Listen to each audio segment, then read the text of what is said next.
wir probieren wirklich das Handwerk von Grund auf möglichst alles selber zu machen. Das ist für mich keine Kritik, ich kann mit dem nichts anfangen. Wir lieben es, darum machen wir es auch, glaube ich.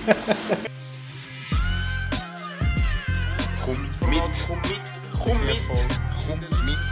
einer neuen Folge. Komm mit! Heute gehen wir zu Los Hermanos Sing. Hey, weißt du, im Gürtelladen. Heute gehen wir mit dem Isma mit, Murphy und dem Choco.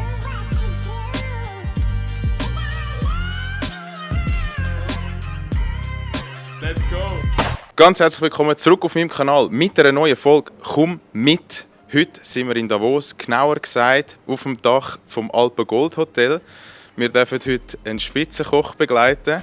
Begrüßen wir ganz herzlich den Manuel Zünd ist ein preisgekrönter Schweizer Spitzenkoch und derzeit Executive Chef im Alpen Gold Hotel in Davos.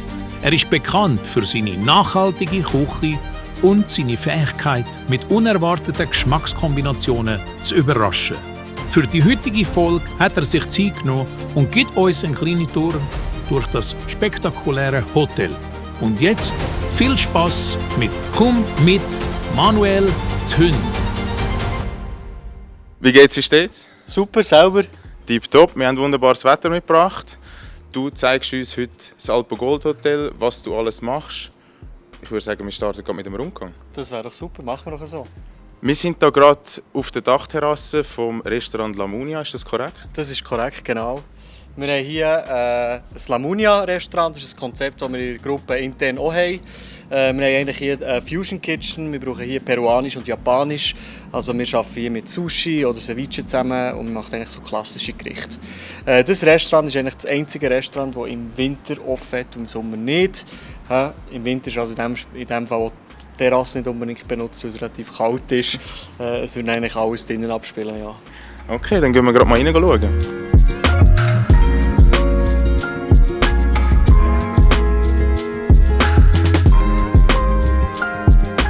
Wir sind jetzt hier in einem ganz leeren Lamunia. Wie viele Leute können hier überhaupt gleichzeitig speisen? Also kommt immer ein bisschen darauf ab. Im Durchschnitt sind es etwa 80 Leute.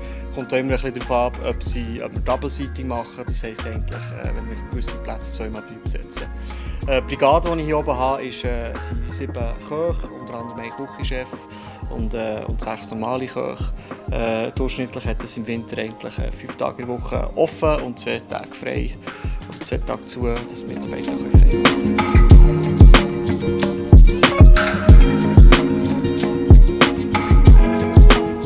Wir sind jetzt vom Lamunia runtergekommen und du hast ja gesagt, nebst 4 Küchen haben wir auch noch ein Bankett. Genau, das ist korrekt. Wir sind hier eigentlich im Bankettareal. Wir haben hier mehrere Räume. Wir können hier bis zu 350 Leute verpflegen gleichzeitig. Ob das jetzt ein Gala-Dinner ist oder ein Buffet, das spielt eigentlich keine Rolle. Hier ist eigentlich auch ein bisschen der Hintergedanke, man kann direkt mit dem Gar herfahren und kann eigentlich die Leute wie hier versorgen. Also wir tun jetzt nicht den normalen Hotelbetrieb aufhalten oder das Restaurant, sondern man kann wirklich alles von hier aus machen. Man sieht, er ist relativ gross, er ist relativ funktionell. Wir haben überall in den Schränken zum Beispiel Kaffeemaschinen und Teestationen drin. Wir haben grosse Garderoben, die wir direkt haben, eine separate Rezeption. Also wir können eigentlich wirklich alles von hier unten machen, was natürlich unseren Hotelalltag relativ vereinfacht. So ein Konzertsaal oder wie nennt man das? Ja, das ist jetzt ein Bankettsaal, das ist das Seehorn, das wir haben. Das ist der grösste Saal, den wir haben. Je nach Bestuhlung können wir hier 300 Leute drin platzieren. Jetzt hier haben wir zum Beispiel für einen Vortrag, wir haben überall Leinwände, die wir herunterlassen können. Wir können theoretisch schon noch den Raum zweimal abdunkeln, also absperren, ja. Dass wir eigentlich dann, 3 separate Räume haben, schön mit Tageslicht. Also man sieht eigentlich wunderbar raus. Und von der Technik her ist das wirklich auf dem absolut neuesten Stand momentan, ja. Okay.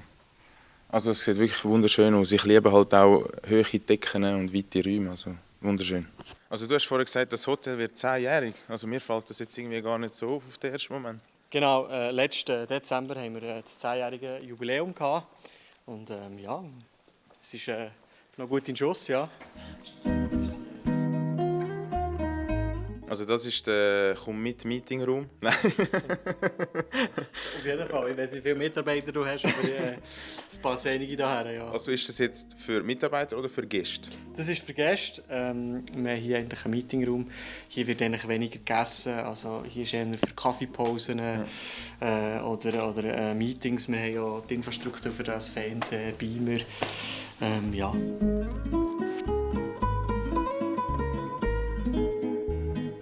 In der Bankettküche? Das ist korrekt.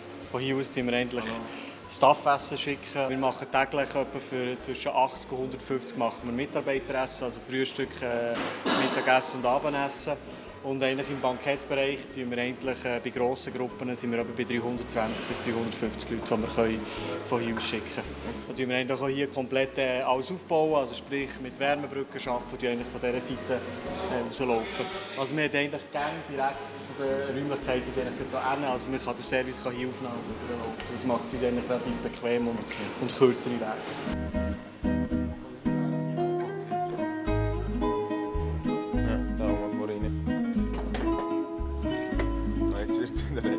So, ihr habt hier einen hauseigenen Kräutergarten. Ja, es ist ein bisschen mehr als nur Kräuter. Also, wir züchten hier auch Essblüten und Gemüse züchten. Man sieht jetzt hier zum Beispiel, der Fenchel ist jetzt ein bisschen zu viel, aber da wollen wir eigentlich hauptsächlich Blüten. Beispiel hier aus der Schafsgarbe machen wir nachher Alkohol, also einen Alkoholansatz, den wir machen. Wir haben hier wirklich verschiedene Blüten, Kapuziner, Borage, Kornblüten, Lemon-Zagettes, wir haben Sellerie auf der anderen Seite, also wir haben Kohlräbli, also wir brauchen hier eigentlich alles. Also 40% von unserem Gemüse, was wir eigentlich im Atelier servieren, beziehen wir eigentlich von hier beziehen. Ja. Und Kräuter und Lavendel, was auch immer hier noch ist, brauchen wir eigentlich für alle Restaurants. Ja, ja, ist schon ein bisschen mehr als ein Kräutergarten, habe ich jetzt gemerkt. Ja. Und wer bewirtschaftet den Garten? Du? Ja, das mache ich. Also nicht 100%, das mache ich mit meinem Team. Wir sehen es ein bisschen, er ist ein bisschen wild. Ein bisschen viel Wildwachs drin. Aber wir spritzen eigentlich auch gar nichts und wir betreuen ihn. Ja. Also wir gehen eigentlich täglich hier rein, dass wir gewisse Sachen, die wir im Winter brauchen, jetzt beispielsweise wie die Kapuzinerblüten, die da so schön blühen, dass wir die eigentlich trocknen im Winter dann wieder brauchen. Okay. Und jetzt, ihr habt ja eben nur regionales Gemüse, regionale Produkte. Wo beziehen ihr denn sonst die anderen Sachen? Es ist eine relative Challenge, das Ganze. Also, wir haben natürlich mehrere Lieferanten, aber ich habe die eigentlich alle zusammen gesucht. Also, wir haben zum Beispiel der Biohof zur Seewiese da vorne. Ja. Von dort beziehen wir zum Beispiel die ganze Raugerste, Randen, Lupinen, gewisse Dinge. Und nachher andererseits so von Dungen, also respektive wieder ab auf Chur runter, zum Beispiel der Hof Dusch. Also ich habe eigentlich sehr viele Lieferanten, die ich da brauche. Es ist natürlich immer ein bisschen Challenge zum Abstimmen, wenn man was braucht. Darum ist auch die Planung eigentlich halb Miete. Ja. Ja, also wirklich crazy Leute. Also jetzt nur durchs Schauen sehen den Aufwand nicht, aber sie betreiben sehr viel Aufwand, um etwas sehr Regionales und sehr Feines anzuzaubern. Und ja, dazu gehört auch einen eigenen Garten bewirtschaften. Genau, ja, also im Winter brauchen wir den natürlich nicht. Logisch, wir sind auf 1600 Meter, da ist etwa so knapp 10 Meter mehr Schnee oben drauf. Aber jetzt im Sommer probieren wir natürlich möglichst viel davon zu profitieren. Die Idee wäre ja auch für nächsten Sommer, dass wir noch mal ein bisschen grösser machen, dass wir noch mal ein bisschen mehr machen können. Meine Köche freuen sich natürlich über mehr Arbeit. Aber ja. Nächstes Jahr haben wir dann den ganzen Garten. Genau. Ich finde auch hier interessant, oder für den Koch ist es interessant, wie ihr seht, wie das Ganze wächst und die Wertschöpfungskette, die wir hier pflegen können und was man da mitgenommen bekommt. Ja. Das ist relativ sanftes Aroma. Blüten geht, ja. Das ist mega Geschmack. Ja. Interessant.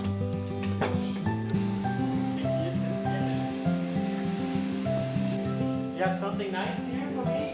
Me. And I don't speak German. Still better like you, so you don't recall. Für mich sieht es nach Patisserie aus. Das ist korrekt. Wir sind hier in Patisserie. Wir haben hier eine Hauptpatisserie. Das heisst eigentlich, wir produzieren von hier aus alle Patisserie-Sachen, also alle Desserts von hier produzieren und die nachher in die einzelnen Standorte beliefern. Hier hat zum Beispiel ein Ding gemacht. Das ist interessant für die Idee. Ich weiß nicht. Ja. Wir haben hier Erdbeere aus dem Bündnerland. Wir haben das zu einem Ring geformt. Ich glaube, jeder kennt es ein bisschen von früher, den Gummiring. Oder hier zum Beispiel haben wir kleine Kirschstängel gemacht. Aus Bündner Röteli, aus dem Brand. Also alles sehr klein und filigran. Das brauchen wir jetzt zum Beispiel alles für das Atelier-Wert. Das ist gefüllt mit Kirsch, gell? Das ist korrekt, ja. Mit einem Kirschbrand, wenn man es genau nimmt, ja. Willst du es mal probieren? Ja, gerne. Also wenn ich es jetzt... Für die Kamera auch eins.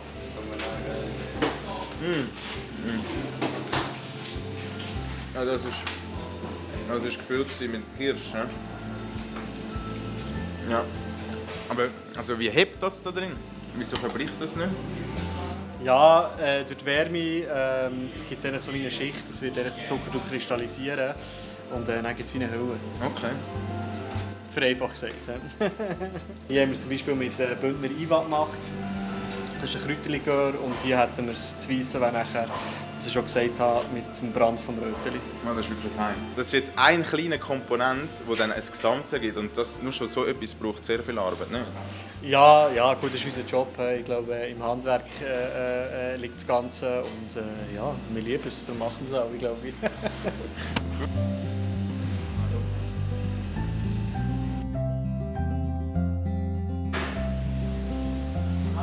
Natürlich, wo gekocht wird und gegessen muss auch abgewaschen werden. Ohne das geht es nicht. Ist das die einzige Abwaschstraße?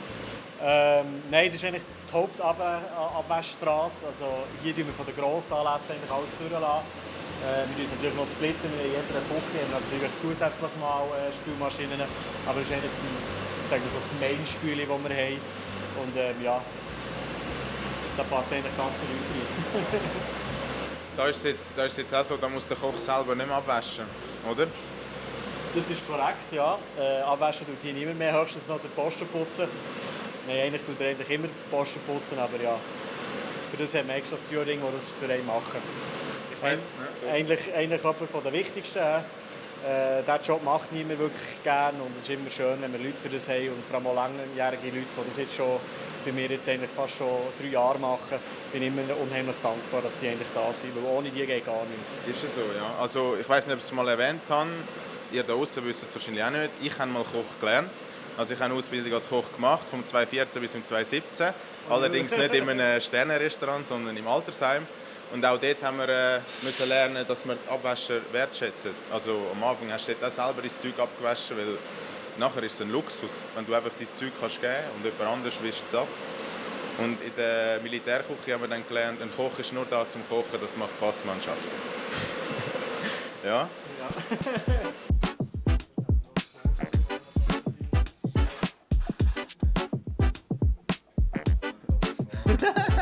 Also wir sind hier beim Sapori-Restaurant, das ist das Konzept von unserer Gruppe. Das ist eigentlich klassisch italienisches Essen. Also wir haben hier von Pizza über Ossobuco haben wir eigentlich alles, was das italienische Herz höher schlagen lässt. Zusätzlich bieten wir hier auch noch das Frühstück anbieten, also mit einem grossen Frühstücksbuffet. Und ist eigentlich das grösste Restaurant, das wir haben. Also wir können hier bis zu 150 Leute gleichzeitig verpflegen. Zu Spitzenzeiten kann das natürlich fast zu den 200 kommen. Ja, bitte.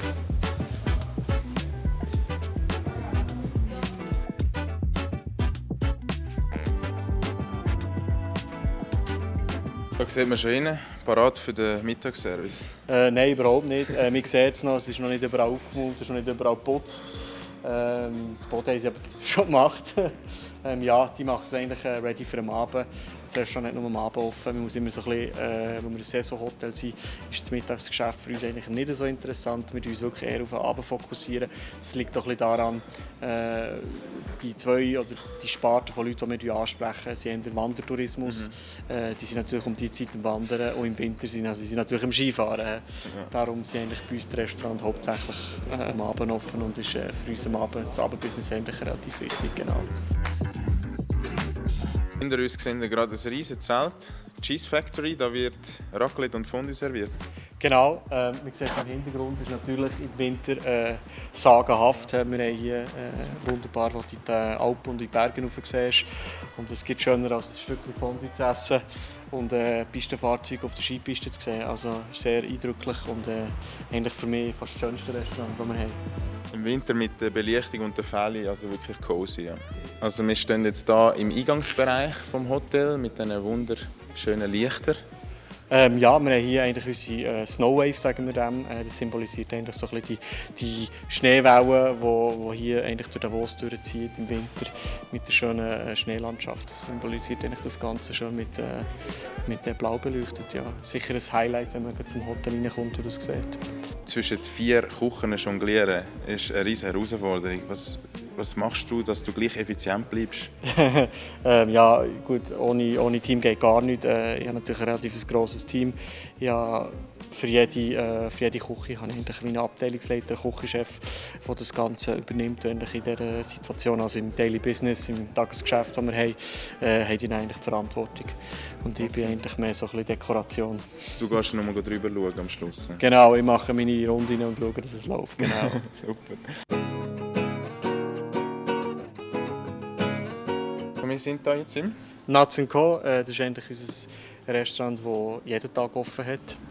Von morgen um 9 Uhr bis Mitternacht. Hier ist eigentlich der typische Sparfood, den wir anbieten. Also ein gutes Club-Sandwich oder ein Burger. Gute Drinks. Wir haben zusätzlich natürlich noch eine Bar, schöne Ecken, wo man noch ein paar coole Bücher oder Comics lesen kann. Also es ist eigentlich alles sehr heimlich und sehr stylisch. Ja.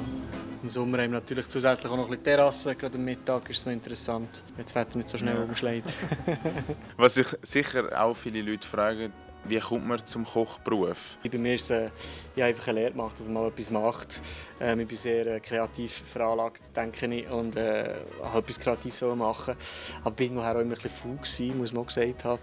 Und ja, habe dann einfach Kochlehren. Bin natürlich, wenn du in einem 5-Sterne-Hotel lehrst, ist natürlich eine andere Mentalität oder weitergeben Werte, vor allem was so den Bereich Qualität betrifft. Und ja, und irgendwann habe ich dann eigentlich immer so weitergemacht und irgendwann ist dann so wieder Funke gesprungen und dann konnte man gar nicht mehr anders vorstellen. Und ja, bist du durchgestartet, sozusagen, ja. Wie machst du das mit Familie, mit Freunden, alles unter einen Hut zu bringen? Ja gut, du hast deinen Kollegenkreis, den hast du einfach. Das sind ja meistens alles Gastronomen, also die arbeiten eigentlich sozusagen genau gleich wie du. Also sie sind meistens am Wochenende nicht da, sind am Wochenende am Arbeiten. Und du baust alles rundum auf, also ob es eine Freundin ist oder Kollegen, das trifft sich eigentlich. Also es gibt nichts Schöneres als am Montag Skifahren oder am Mittwoch in die Party am Morgen oder so. Du hast einfach niemanden dort. Oder am Dienstag einkaufen. Du hast einfach überall viel weniger Leute. Das ist etwas, was ich sehr schätze. Und ja, du baust dein Leben halt anders um. Wenn die anderen in die Ferien gehen, musst du arbeiten. Oder? Wenn die anderen arbeiten, gehst du in die Ferien. Also, Ja, ist so, ja. Das geht sich eigentlich mit den Kollegen und mit der Familie tut sich das natürlich schon ein bisschen ausgleichen, das Ganze. Ja.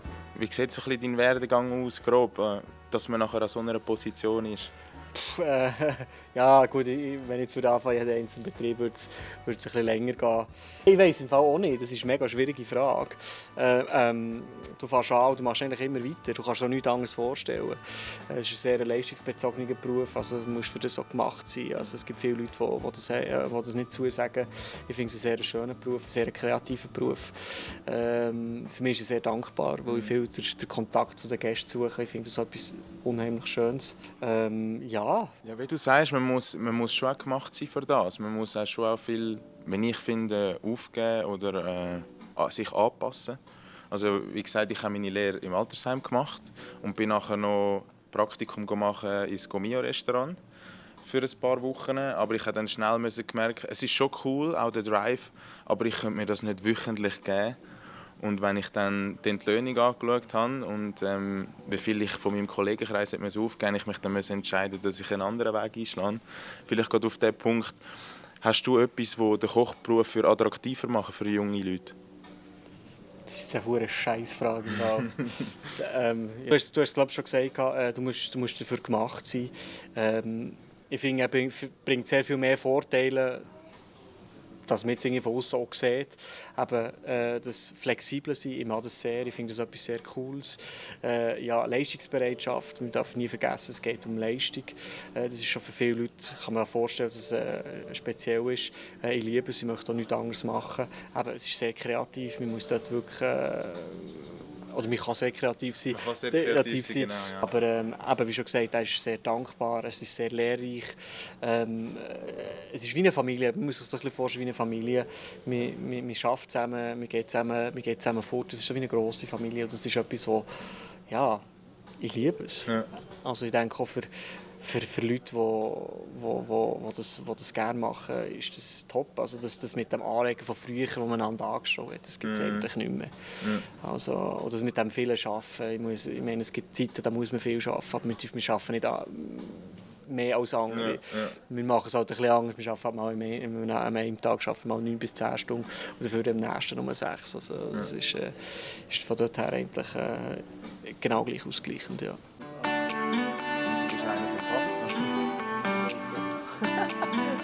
Wenn ihr reinschauen wollt, das ist die Ciao-Küche. Da könnt ihr reingüchseln und live dabei sein, wenn es kocht.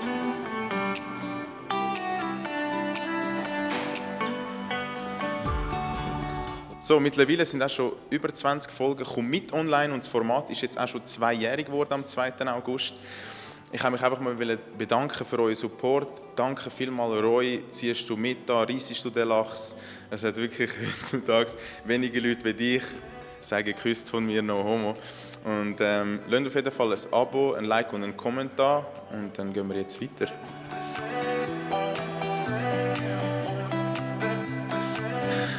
Also jetzt sind wir eigentlich im Herzstück. Ja, was soll ich sagen? Es klingt ein bisschen blöd. Ja, es ist halt einfach das Projekt, das am meisten Aufmerksamkeit braucht, weil es noch im Aufbau ist. Ja, wir sind hier jetzt im Atelier Wert. Was macht es speziell? Wir haben hier ausschließlich 30 Sitzplätze. Das macht es sehr limitiert. Wir kochen hier ausschließlich regional und saisonal. Man sieht es ein bisschen an der Wand.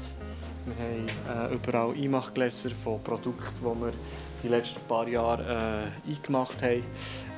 Dazu kommt natürlich das Regionale. 90% unserer Produkte sind regional, also die Herkunft regional, auch Grundprodukte. Das fängt bei Alkohol an, das hört bei jedem Getränk auf, bei jedem Tee auf, wo eigentlich Bündner Produzenten dahinter stecken. Ja. Etwas, was sicher auch noch sehr wichtig ist, sind Innovation und Handwerk, wo ich sehr viel Wert darauf lege. Das heisst, wir probieren mit speziellen Kochmethoden, mit speziellen Fermentationen wirklich das Beste rauszuholen. Wir wägen uns hier in vegetarische Küche. Da muss man ein bisschen anspruchsvoller sein. Ich sage immer so schön, auf diesem Level zu kochen, ist schwierig, weil man muss irgendwann eben das Innovative sein. Und wenn du in ein Restaurant gehst und schon siehst, ich will das Rindsfilet, dann sagt jeder, wow, das ist ja das Coolste. Und ich muss jetzt blöd gesagt mit einem Rüebli etwas machen, das genauso cool ist. Und das macht es natürlich in vielen Sachen ist eine Challenge. Und darum tun wir eigentlich dort eben mit speziellen Methoden wir uns probieren abzuheben. Ja. Seit wann gibt es Atelier Wert jetzt? Das ist jetzt die zweite Sommersaison, also jetzt geht ein bisschen älter als ein Jahr. Hat das Pop-up angefangen und jetzt haben wir letztes Jahr das Go bekommen, dass wir hier weitermachen können. Und jetzt ist es eigentlich zu einem integrierten Restaurant geworden. Ja, und ich bin sehr stolz auf das. Und steckt auch sehr viel Herzblut dahinter.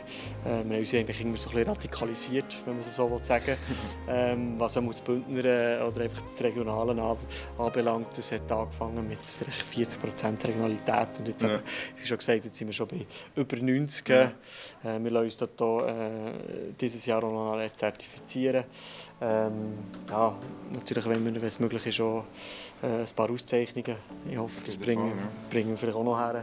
Man sieht es hier ein bisschen, das sind jetzt da eben Produzenten aus dem Graubünden, aus Malanz, aus Davos selber.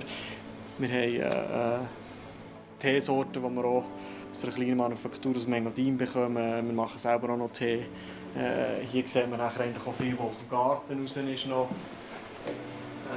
Was wir brauchen. Und hier wird es dann schon ein bisschen mehr freaky, wenn man dann raufschaut. Eben, wir haben zum Beispiel unsere Reaktoren, die wir sehen ziemlich speziell aus. Das sind Spirulina-Algen, die wir selber züchten.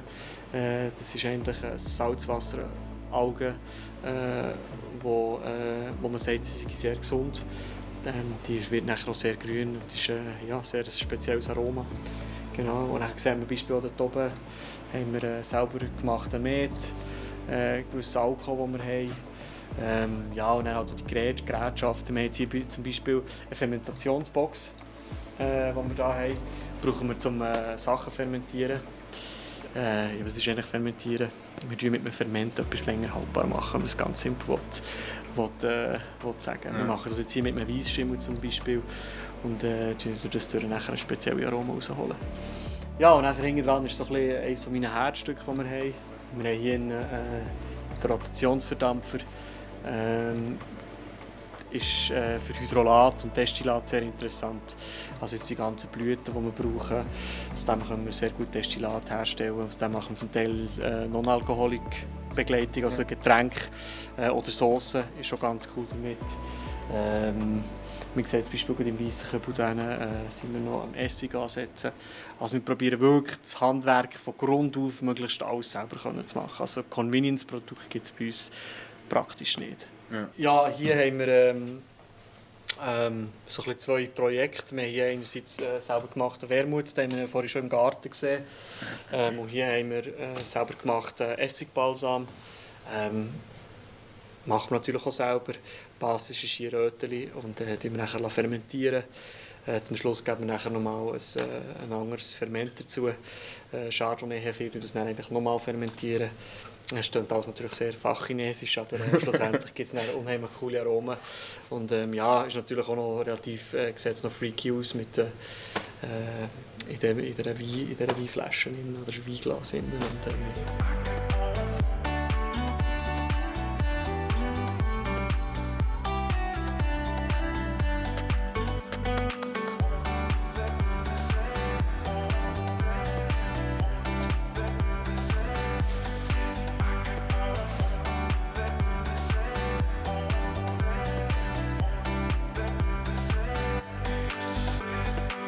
So, wenn ihr seht, das Wetter hat umgeschlagen, leider ein bisschen regnerisch. Was ich noch sagen wollte, wenn du mal etwas hast, wo du das Gefühl hast, das muss die Welt da draussen sehen, der Fisi muss mitkommen oder du hast eine Firma und willst es auf die Map bringen, melde dich bei Insta oder schreib auf einem anderen Social-Media-Kanal.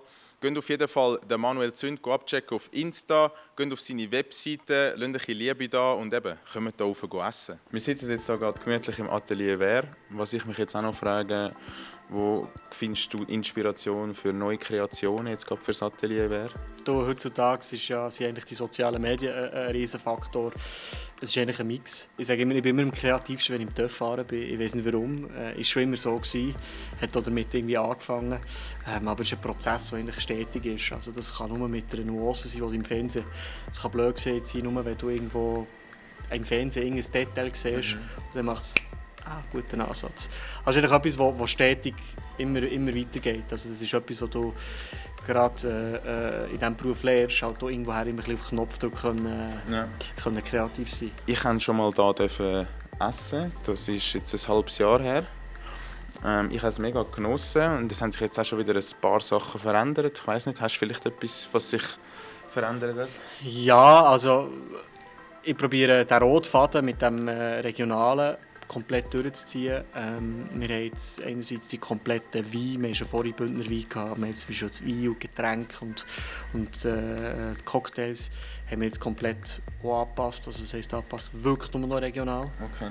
Was wir jetzt auch noch dran sind, gewisse Dauerbesteck, die wir ab nächsten Winter auch aus Mengadin haben, die hergestellt werden. Mein Sinn und ist eigentlich eben den roten Faden durch das ganze Restaurant durchzubringen. Und ich liebe die kleinen Details. Was bedeutet das für dich, jetzt so eine Kochweltmeisterschaft zu gewinnen mit dem Team? Ja, gut, das ist, ich glaube, das war mein grösster Erfolg mit dem Team zusammen. Ja, wir machen es mit dem ganzen Herzblut, das man hat. Und man sieht immer nur den Erfolg, der dahinter steckt. Oder man sieht einfach als Aussenstehender sieht man nur den Erfolg. Und das ist etwas, was sehr trügerisch ist. Wir haben sehr viel gekämpft für das und sehr viel Gegenwind in vielen Sachen bekommen.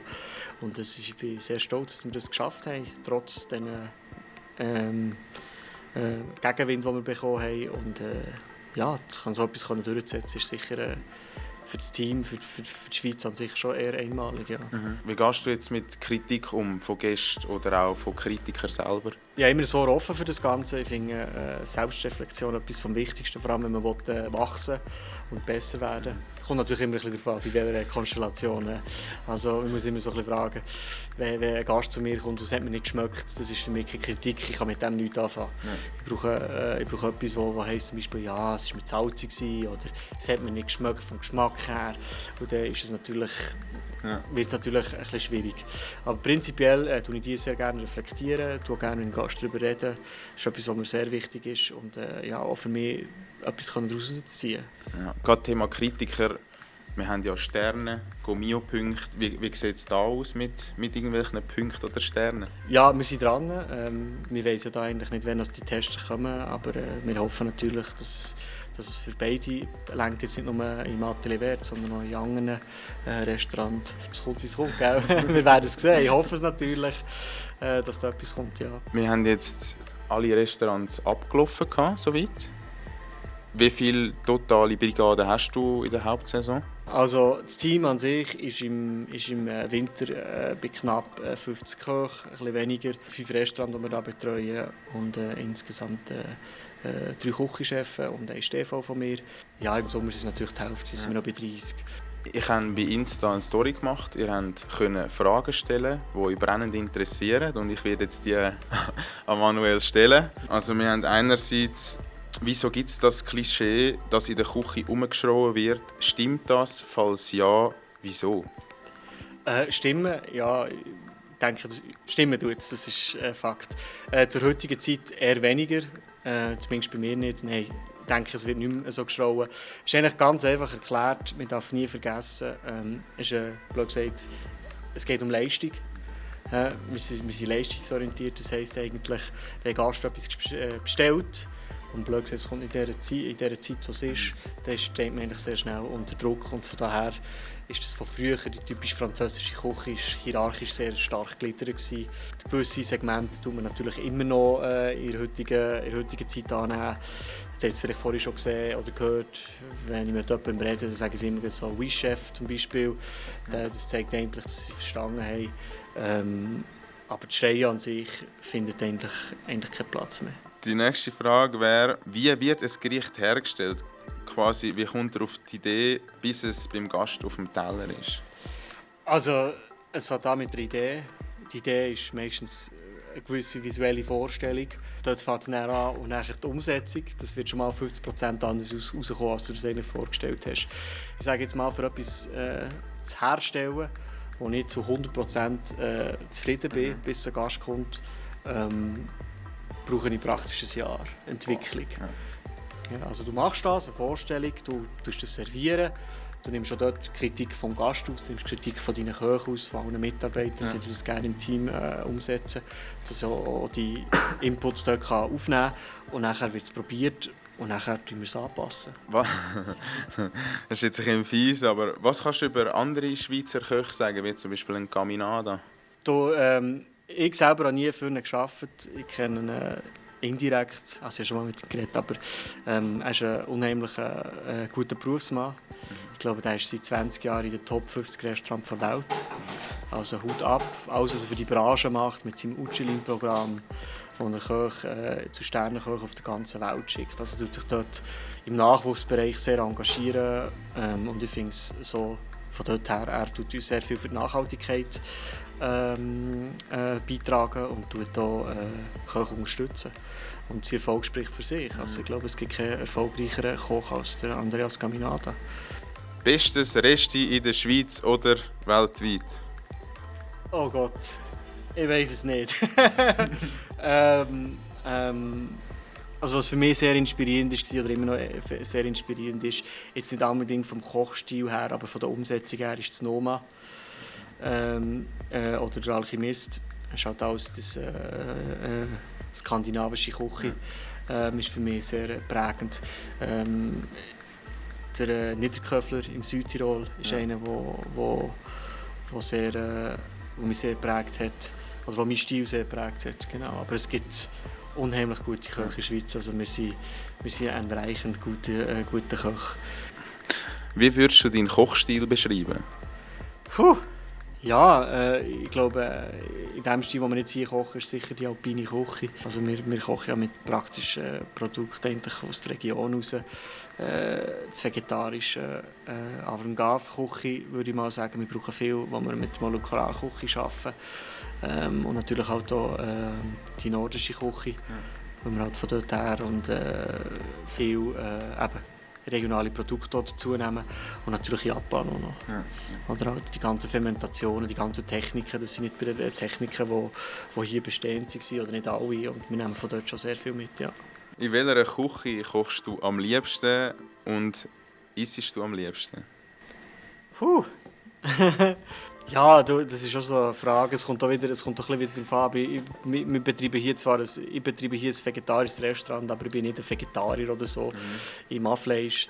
Ich bin einfach der Ansicht, wir müssen unser tägliches Leben ein bisschen überdenken mit dem Konsum, den wir hier mitbringen. Für mich ist eigentlich wichtig, dass wir das gesund und vollwertig machen können. Ich glaube, das ist ein Thema, das man ein bisschen vergisst am Ende. Wir haben dort unheimlich viel. Also ich denke, in 5 Jahren werden 50% der Bevölkerung übergewichtig sein.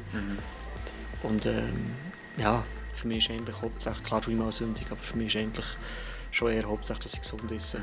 Ich esse unheimlich viel Gemüse, ich liebe Gemüse. Praktisch in allen Formen. Und, aber ich mag genauso, wenn ich im Ausland bin, irgendwo in Spanien, ein schönes Entrecote zu essen. Oder eine gute Pasta.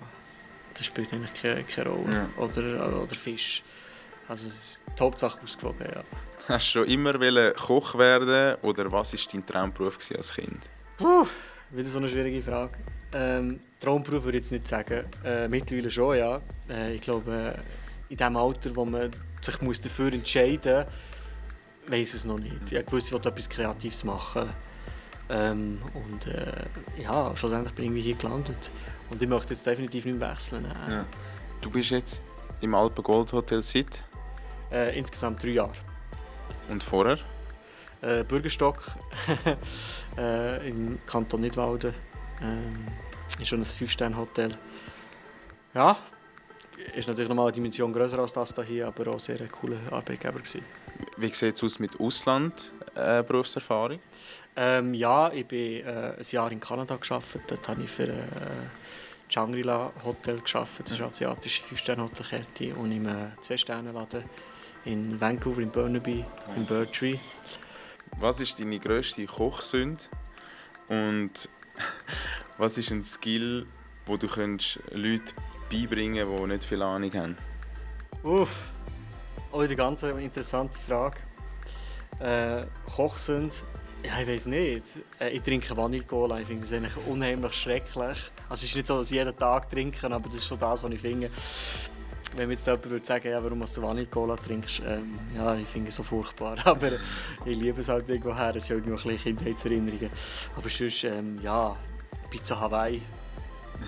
Ich weiß es nicht, wer das erfunden hat. Ich weiß es wirklich nicht. Eigentlich theoretisch die Symbiose zwischen Schinken und Ananas ist eigentlich schon cool. Ja. Aber wenn man so ein bisschen das Italienisch dahinter sieht, tut es einem schon ein bisschen weh im Herz, wenn man so etwas servieren. Und allgemein halt einfach so ein bisschen die Generation Ketchup und Mayo. Ja. Oder ich meine, die Industrie hat etwas zusammengeführt, was es vorher nicht gibt. Und das ist Fett und Kohlenhydrat. Und die Kombination ist einfach furchtbar. Und Mayonnaise und Ketchup tun eigentlich beides frei. Und meistens ist es mit Pommes frites, mit Schnitzel, mit Cordon Bleu, was auch immer. Und darum finde ich es eigentlich furchtbar. Oder es gibt sogar Leute, die essen Pasta mit ein bisschen Ketchup dran. Oder so. Also. Als ich noch als Koch tätig war, hat es immer geheißen, kochst nicht daheim. Und mir ist manchmal wie so die Lust vergangen, wenn du schon den ganzen Tag am Kochen warst. Wie sieht es bei dir aus? Bist du noch aktiv daheim kochen? Ja gut, du musst ja. Also, es geht ja gar nicht anders. Also, wenn du gesund essen willst, wird das wohl drüber, musst du es ja machen. Also ich habe schon meine Tricks, wie ich Sachen kann gesund kochen kann. Zum Beispiel Instant-Nudeln. Eigentlich so an sich fühlt das Blut furchtbar. Aber wenn du dort ein bisschen frisches Gemüse dazu gibst, selber ein Sösli dazu gibst und die drauf tust, super. Ja. Also mega. Klar, es ist nicht Ja, genau. Ja. Ist sicher nicht heim und noch ein Ei dazu oder so, ein Spiegelei oder ein Kochzei oder was auch immer. Das ist eigentlich schon fast alles. Ich tue auch viel durch am Morgen das Essen mit einem Proteinshake ersetzen. Ja, einfach, dass ich etwas im Magen habe.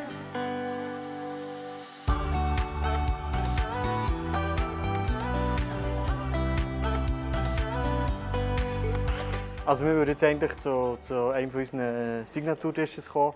Er heisst Kaviar, ist ein kleines Wortspiel zu Kaviar.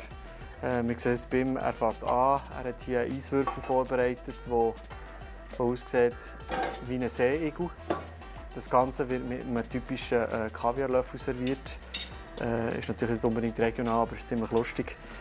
Wir haben hier Hafer aus dem wunderschönen Albulatal.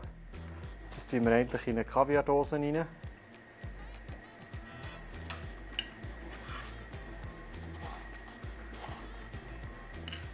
Es ist eigentlich gemacht wie ein Granola. Es ist eigentlich wie ein Pre-Dessert. Also das heisst, das ist so das erste Dessert. Zusätzlich kann man gefriergetrocknete Kirsche oben drauf.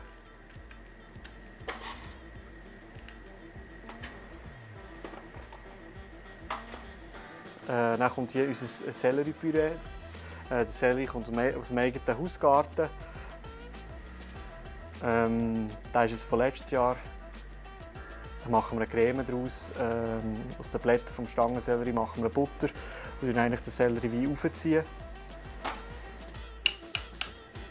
Als nächstes kommt der Essig.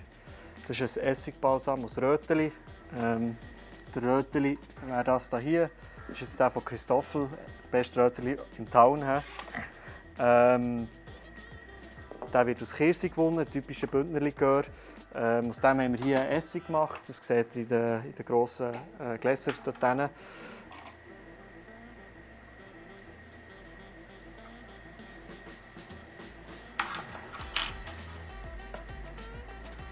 Und jetzt eigentlich als Final haben wir aus thermophilem Sellerie. Das klingt mega lustig, thermophil. Das ist eigentlich nichts anderes als sehr alter Sellerie. Der Sellerie kommt aus dem eigenen Garten. Den lagern wir bei 62 Grad rund 4 Monate. Lagern. Und dann wird er eigentlich komplett schwarz.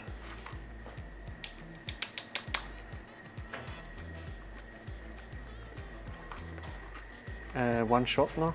Zum Schluss gibt es nachher noch einen Shot vom Bündner Röteli. Den tun wir eigentlich zusätzlich dazulegen und der wird dann eigentlich so serviert.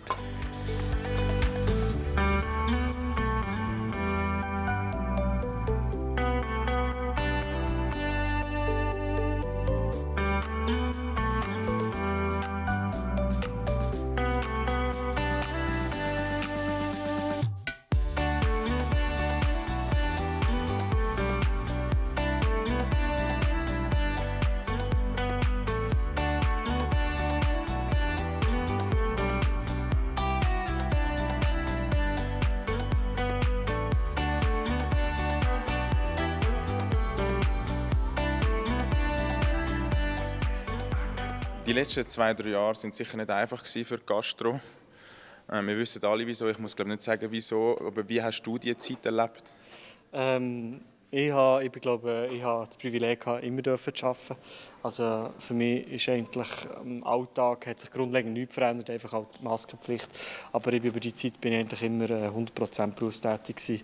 Und ja, ich denke, es hat viele Betriebe gehabt, die das leider nicht hatten. Und ja, ich durfte dankbar sein, dass ich immer noch arbeiten durfte. Ja. So, danke vielmals für die riesige Tour. Wir haben jetzt natürlich nicht allzu viel vom Geschehen selber aufnehmen, aber trotzdem danke vielmals, hast du uns den Einblick gegeben in deine Welt, das, was du machst. Also wirklich danke vielmals für deine Zeit. Ja, merci dir, merci euch. Ja. Was ich jetzt noch als Abschluss habe für auch die Leute hier draussen, hast du einen Tipp für junge angehende Köche? Ja, dranbleiben, immer weitermachen und vor allem Freude daran verlieren. Das ist ein mega schöner Beruf, ich kann es jedem empfehlen. Kommt auf jeden Fall unbedingt hier rauf, geht den Manuel besuchen. Unbedingt. Geht hier essen, ins Atelier, ins Sapori, ins Lamune. Lamunia. Lamunia, sorry.